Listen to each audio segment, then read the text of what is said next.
This video is sponsored by Canva.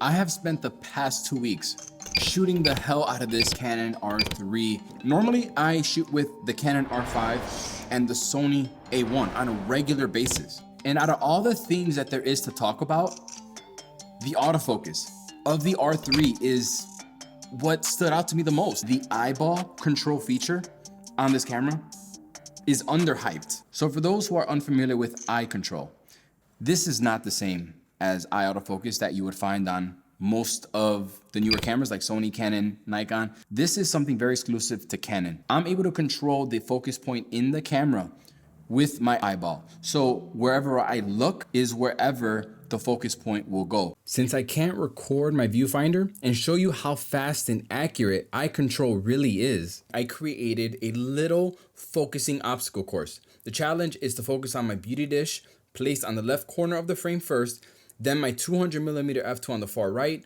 then my tiny Adidas hat, and then my ladder all the way in the back as fast as possible. To make this test even more official, I'm not gonna make any cuts to this video so no one thinks that I'm swapping out the results.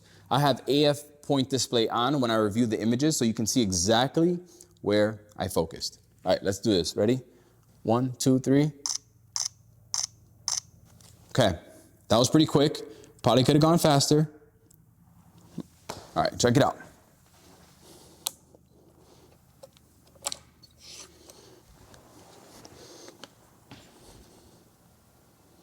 All right, here we go. That's the first one. It's on my beauty dish, the Manny Ortiz beauty dish.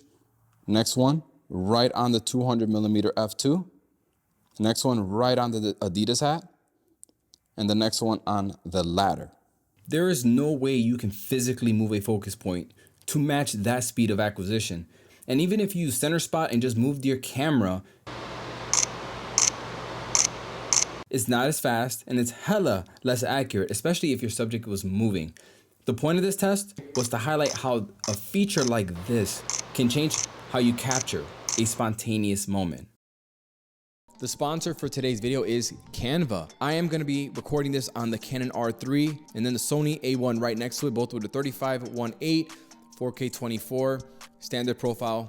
So personally, I have been using Canva even before they reached out to me to partner for this video. I personally use Canva for all of my YouTube thumbnails and for creating high quality Instagram stories to help market my products. But today, I wanna focus on their video features. Yes, video. You can create so many different styles of video and you can do it all without any kind of graphic design video editing experience. For example, I haven't used a YouTube end screen at the end of my videos in probably over a year. After choosing a template that I liked, I uploaded video clips that showed me in action, and I was even able to upload a song that had some really good energy to it.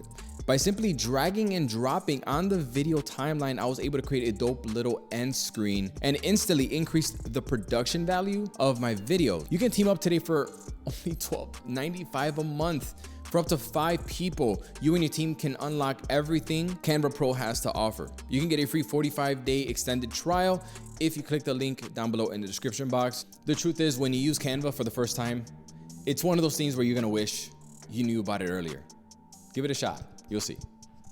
This camera has human, animal, and vehicle AF, something that my R5 and my A1 doesn't have. But the thing that I like about the R3 is that even if you have people selected as your primary subject, it will still be able to track animals and vehicles without having to directly switch it in the menu.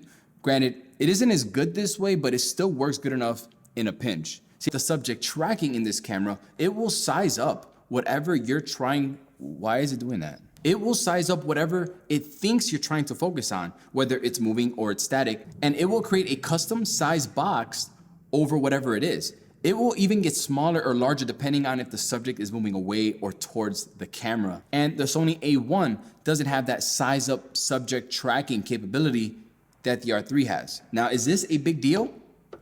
Absolutely not. This just goes to show that you have to split hairs between these three cameras right here. In my opinion, the Canon R3 has a slightly more advanced subject tracking system than these two cameras. And I feel like it would be amazing to have when you're shooting in a diverse environment, let's say like a wedding. Finding a real world difference in the autofocus performance between these top tier cameras like the R5, the A1, and the R3 is going to require pushing them a lot harder than I do. Don't worry, Jared is probably gonna post an hour-long video showing exactly this. The moment I took the R3 out of the box, I was like, yo, really? Like, are we really doing this? This is a miniature 1DX size camera, but to be fair, it looks heavier than it actually is. I do like the dedicated AF drive button that's on the top left. I really love that the R3 has a dedicated photo and video switcher. A lot faster than my A1 and R5 in terms of switching, like switching to video and being ready to shoot video. It's almost instantaneous.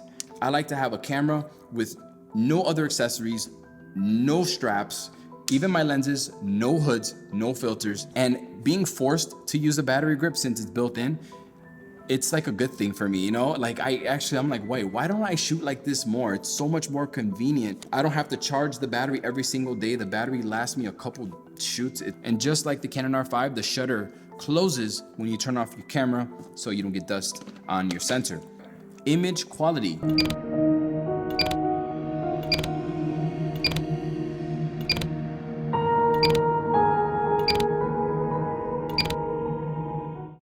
I just filmed a video comparing the R3 and the R5 in a real world shoot. Yeah, hold it up right shooting there. both of the 24 to 105. I took some low light shots. Millimeter.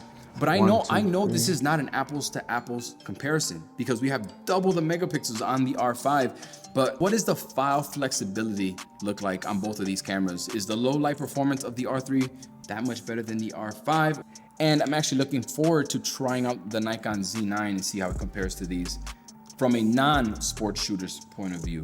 All right, if you made it up to this point, my goal here on YouTube is, to help people become a better photographer and show off gear and give you a real world perspective. If you're into that kind of thing, show me some free love. I would appreciate it. If not, that's cool. Like, I'm not in the colors.